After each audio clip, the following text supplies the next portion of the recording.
Hi, I'm here at NV Interactive with founder and managing director Matt Pickering. I'm down here for the Webstock conference, and I've become aware of a pretty exciting project that the NV team is looking to deploy for New Zealand cricket early next week. So I've just pulled Matt aside to have a bit of a chat about what they're up to. Hi. NV's been working with New Zealand Cricket for quite a number of years now. We've been working on their website and been managing that for a couple of years. As part of that, we've spent a lot of time working on the live scoring infrastructure, where the ball-by-ball updates of the scores on the website.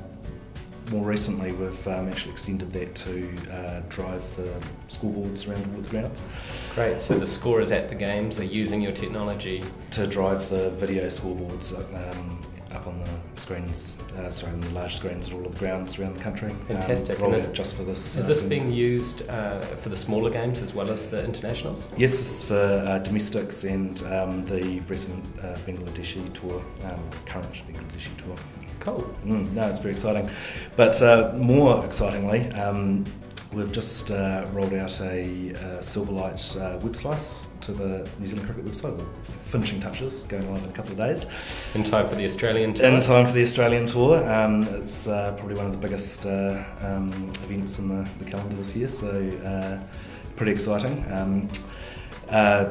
Basic concept is Silverlight web slice goes into the site. People can save it away on their desktops and have live ball-by-ball commentary or scoring of every match, domestic, international, throughout the summer. Yeah, I noticed last year that you deployed the web slices for IE8 to the blackcaps.co.nz site, and I've been using that through the end of last season and earlier this season, and I find it really useful to follow particular matches as they happen. But one of the things that was a little frustrating was not knowing when the next match was coming, or having multiple matches that I was following at the same time. And I see with the Silverlight slice you've been able to solve that and not only contain simultaneous matches, but also cover the fact that you install the slice once and then it's active as soon as another match starts, that you guys are covering with the scoring. So yeah, that's a nice improvement. Is that something that you had feedback on and were focused on? Yeah, we did get a few disgruntled comments back, and that's why we sort of decided to go look down this road. The Silverlight web slice picks up on the data feeds that drive the actual live scoring on the website. For example, this year we had our biggest day yet with I think 9 matches being live scored throughout New Zealand. On one day? On one day. Wow. So it was a bit of a test for the system, worked perfectly, which I'm glad to see. Fantastic. But this improvement is designed to sort of pick up on that, because cricket is just getting busier and busier. And the other thing I've noticed you've done with the web slice is you've made it available to download onto somebody's desktop, so that's really coming out of the browser and sitting there as a permanent fixture, I suppose, on somebody's desktop during the summer period, and especially the upcoming Australian tour.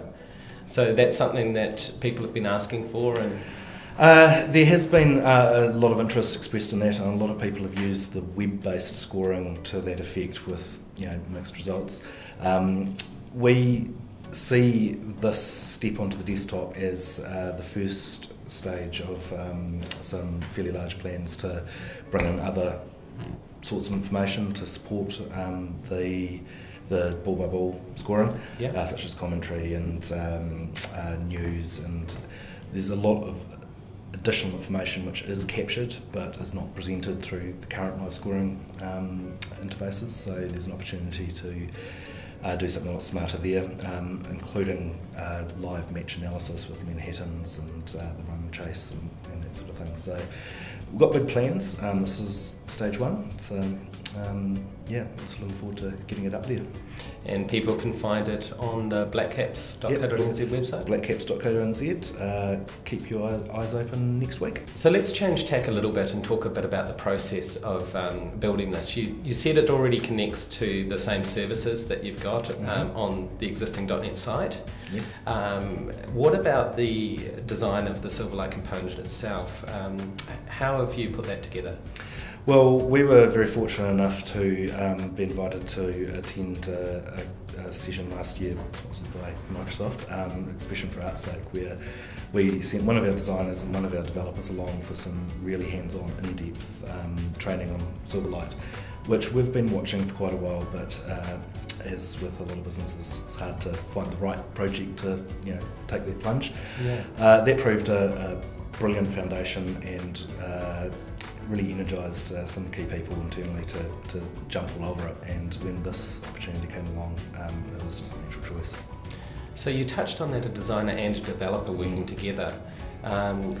Your designer has been working obviously in Photoshop and the tools that they have been used to design the interface here. Have you found also that the designers are working well with the developers to put together these sort of solutions? Well, I mean, it's been a fairly natural step.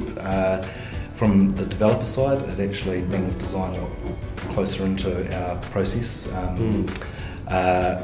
Has meant a little bit of a change from some of the designers to sort of get used to something other than Photoshop, but there has been a real openness to doing it. As soon as they actually create something, it all makes sense. Fantastic.